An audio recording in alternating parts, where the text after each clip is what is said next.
এই আমের আজ যে একটা দুর্দান্ত স্বাদের রেসিপি হবে। আর এই সময় তো আম খেতে খুবই ভালো লাগে, এই গরমের সময়।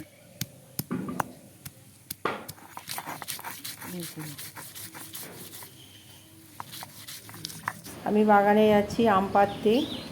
আজকে আমের একটা দুর্দান্ত স্বাদের রেসিপি আপনাদের সঙ্গে শেয়ার করব।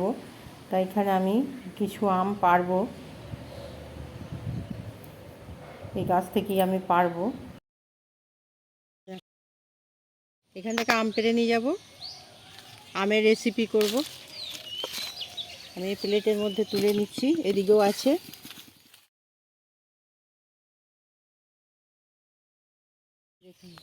ওই সাইডেও আছে, ওই দিক থেকেও আমি কিছু আম পেড়ে নেবো। ওই ধারে আছে, গাছে যে দুটো গাছই দু রকম আম আছে। এই আমের আজ যে একটা দুর্দান্ত স্বাদের রেসিপি হবে। আর এই সময় তো আম খেতে খুবই ভালো লাগে, এই গরমের সময়।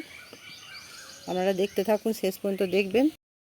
আমি এখানে আমগুলো নিয়ে চলে এলাম, ভালো করে ধুয়ে, খুবই ভালো করে ধুয়ে নিয়েছি। আটা আছে, তাই আমগুলো ভালো করে ধুয়ে নিয়ে আমি বটির সাহায্যে খোসাগুলো ছাড়িয়ে নেব। গ্রীষ্মকালে আম হচ্ছে খুবই জনপ্রিয় একটা রেসিপি। আর এই গরমে শরীরে ক্লান্তি দূর করে আম, তাই গরমকালে আম না খেলে চলেই না। তাই তো আজকে নিয়ে এলাম টক ঝাল আম মাখা। শরীরের ক্লান্তি তো দূর হয়, আর গরমের দুপুরে এইভাবে আম মাখা একবার তৈরি করে দেখবেন, খেতে দারুণ লাগে।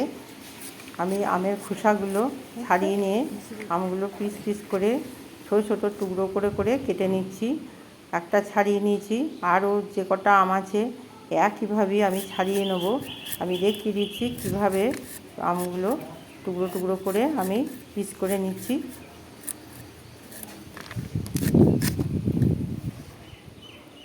আম গ্রীষ্মকালে যে কোনো গাছের তলায় বসে বসে খেতে বা ছাদে বিকালবেলায় খেতে দুর্দান্ত লাগে। আর দুপুরবেলায় আম তো খেতে খুবই ভালো লাগে, টকটক ঝাল ঝাল।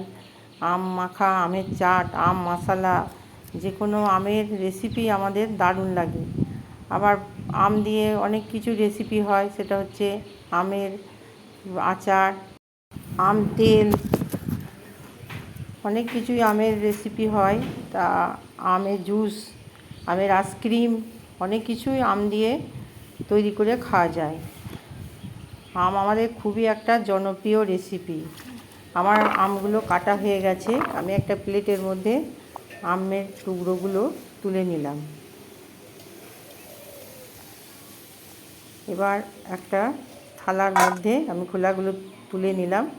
এবার একটা আমি শিল নিয়ে নিয়েছি, শিলের মধ্যে গোটা কত কাঁচা লঙ্কা আর আমের টুকরোগুলো দিয়ে দিচ্ছি। আমি লঙ্কার বোটাগুলো ফেলে দিচ্ছি। আর এই আম মাখা ঝাল ঝাল খেতে দুর্দান্ত লাগে, টক ঝাল মিষ্টি আম মাখা। আমি নোড়া দিয়ে এগুলোকে ভালো করে থেতো করে নিচ্ছি, খুব মিহি করে থেতো করব না।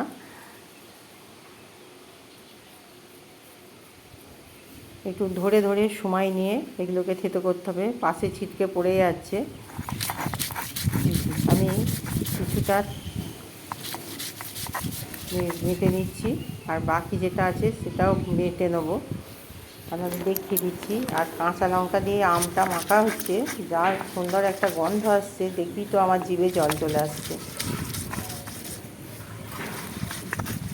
আম খুবই একটা লোভনীয় খাবার।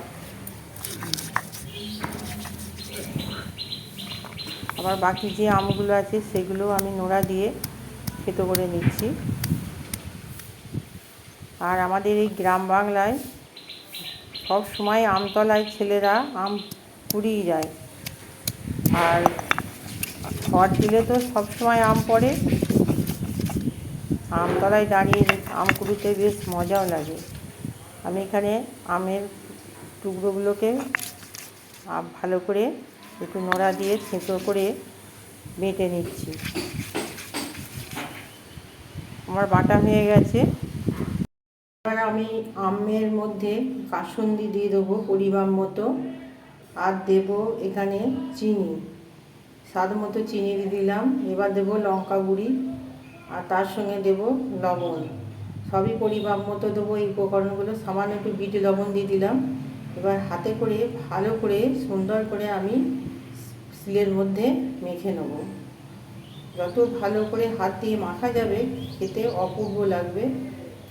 আর এইভাবে আপনারা একবার বাড়িতে তৈরি করে দেখবেন, খেয়ে আমাকে কমেন্ট করে জানাবেন কেমন হয়েছে। এই গ্রীষ্মের দুপুরে ঝাল ঝাল টকটক মিষ্টি মিষ্টি আম মাখা খেতে খুবই লোভনীয় লাগে। এখানে একটা কাঁচের বাটি নেব, কাঁচের বাটির মধ্যে আমি আম মাখা তুলে নিচ্ছি। আর দেখুন, দেখে আমার খুবই তো লোভ লাগছে, একদম জিভে জল চলে আসছে। আমার এই রেসিপিটা যদি ভালো লেগে থাকে অবশ্যই একটা লাইক শেয়ার সাবস্ক্রাইব করবেন। আমি এবার সবাইকে পরিবেশন করব অপূর্ব স্বাদের এই আম মাখা। একবার খেয়ে দেখুন, দুর্দান্ত লাগে। বাড়িতে সকলে মিলে তৈরি করে খাবেন, দেখবেন অপূর্ব লাগবে খেতে।